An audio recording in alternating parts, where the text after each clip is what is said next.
อันนี้เขาได้มาแล้วคือขอบคุณฮอนที่มือดาราพาโกเองขอบคุณฮอนเมืองสนาคามแนะนำให้มาหาตู้สม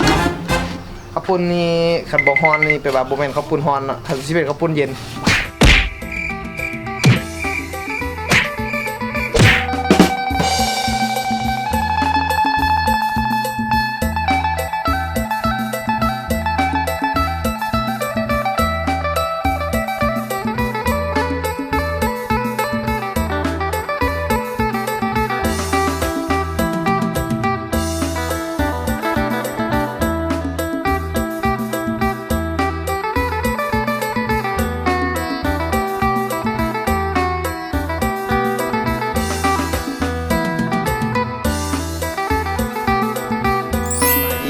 เขาดาราพาโก้วันนี้พามากินอีกแล้วกินข้าวปุ้นฮอนอยู่สนาคามเฮ้ยวันนี้เขามาสนาคามเนาะจะที่พามากินข้าวปุ้นฮอนเป็นอาหารขึ้นชื่อของเมืองสนาคามแล้วก็เป็นอาหารพื้นบ้านของเมืองสนาคามแล้วก็เป็นพวกแถวเคสเนื้อกับที่มีเนาะข้าวปุ้นฮอนแต่ว่าแต่ละเคสกับที่โบมีความปรุงนี้โบคือกันแล้วก็สิ่งคล้ายๆข้าวปุ้นแจ่วขิงแหละแต่ว่ามีความแตกต่างบางส่วนเขามาแล้วมื้อนี้เขาเข้ามางานยายส้มนะงานผสมอยู่แถวในเมืองเนี่ยในเมืองสารคามผู้ได้มากอะติดต่อมาได้เดี๋ยวสิบอกแนะนำมางานนี้เป็นงานประจำเลยเป็นงานประจำของพวกเขาเนาะผู้ได้งานประจำนี้ตอนแรกเลยคือว่าก็มากินอะไรก็มากินทานสุส้มนี่เนาะอยู่ห่างเส้นซ่าทางดินแดง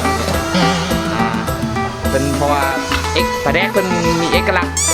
แซ่บอยู่นี่เลยเอาวันนี้เขาจะมาเฮ็ดกินเลยวันนี้ก็ทางเพชรครับเลยมือกล้องเขามือคนใหม่เนาะตัวมอนคนรอทำน้อยแล้วก็มีผู้นำทิพย์ซื้อยังซื้อยังแซม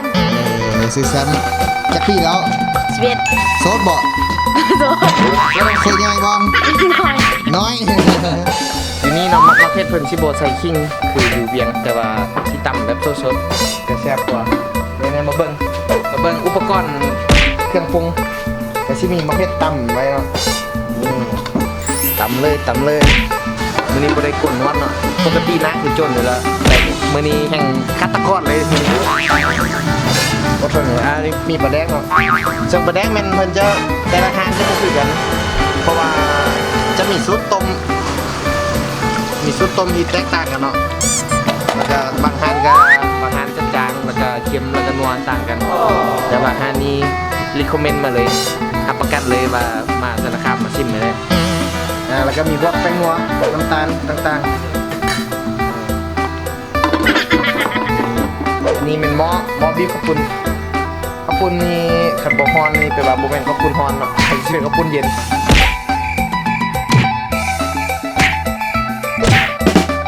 ต้องกินตอนนอนไฟก็จะฟดอยู่ตลอดอาจารย์บีบถ้าไฟบดฟดนี่มันเอาชีบีบไปละมันจะบุเป็นเส้นน้ำลายแตกเราจะชิมีพักต้องไปใส่แล้วก็คุณยายส้มเพิ่นกำลังล้างอันนี้เพิ่นกำลังชิบีบให้เนาะอันนี้เป็นวิธีการบีบข้าวปุ้นฮอนแบบเจ้าของฮานบีบ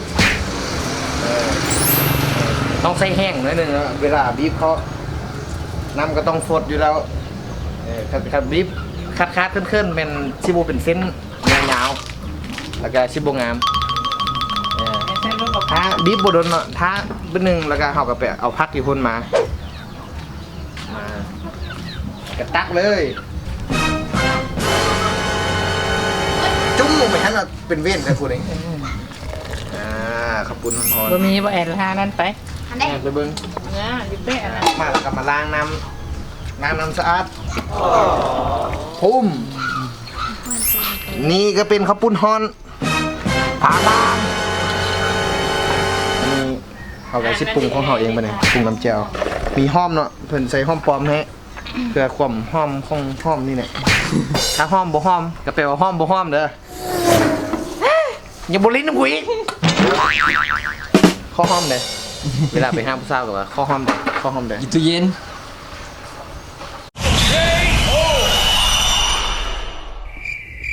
ใส่มะเขือก่อนเนาะบ่มะเขือมันก็ชิมะเขือพงกันแล้วแต่ของที่ใส่อันนี้ใส่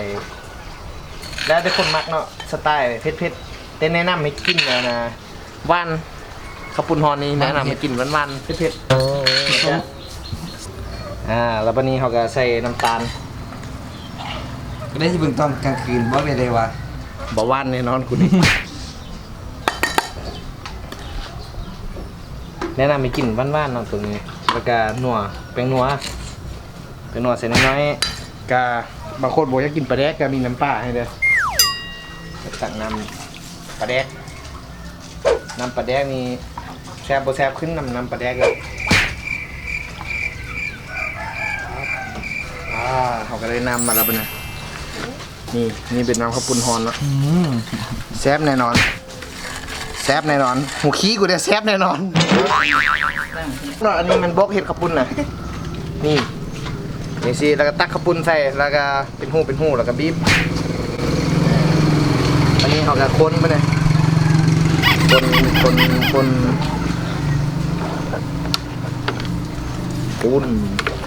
มันมุนน้ำมุนแล้ววันนี้เขาก็บีบโชว์กล้ามนิดนึง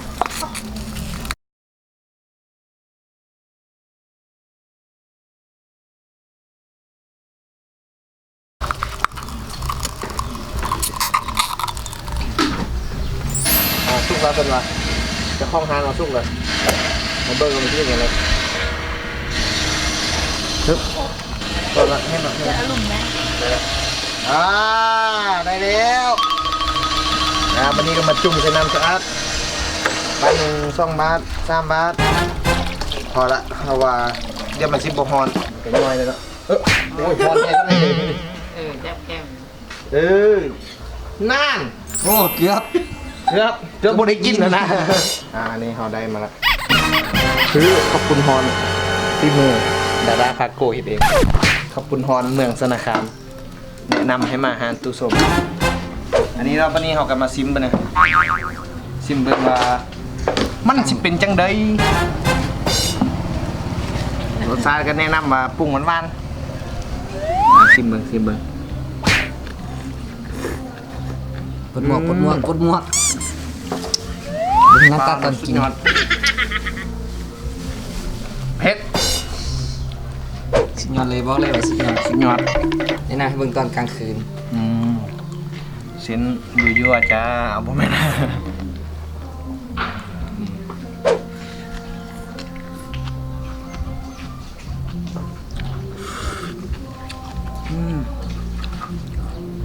โอ้ปลาแดกแซมบ่เคยเปลี่ยนบอกเลยว่า very good เนี่ยห้ามสัมภาษณ์มิสเตอร์แซมกันแซมแซ่บสำเร็จแซ่บสุดเลย ตอนนี้ไข่เขากระมาแล้วไข่ลวกแนะนำให้กินน้ำข้าวปุ้นเนี่ยกินน้ำไข่ลวกเหรอข้าวปุ้นไข่อย่างร้อนๆอยู่เลยออกจากหม้อใหม่ๆโอ้ลวกเยิ้มปกติมากินไข่แดงเหรอมึงยังบุรีต้องคุยอีกเอาไปกินใส่เลยนะคีบใส่